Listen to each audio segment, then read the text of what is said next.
একটু ভেবে দেখুন, আপনি একটি রাস্তা দিয়ে হেঁটে যাচ্ছেন, সেই রাস্তার মধ্যে কাঁকড় এবং পাথরের কুচি ভরা। খালি পায়ে কিন্তু সেই রাস্তা দিয়ে আপনি বেশি দূর হেঁটে যেতে পারবেন না।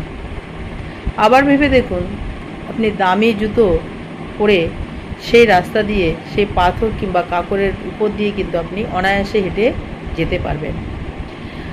আবার ভেবে দেখুন, সেই দামি জুতোর নিচেই যদি একটি পাথরের কুচি ঢুকে যায়, তাহলে কিন্তু আপনি আর একটা পাও এগোতে পারবেন না।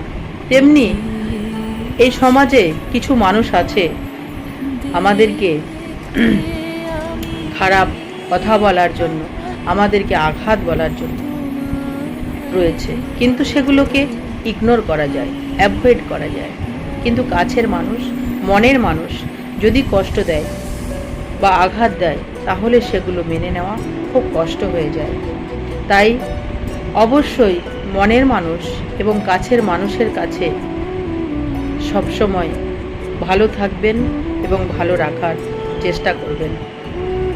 রাধে রাধে।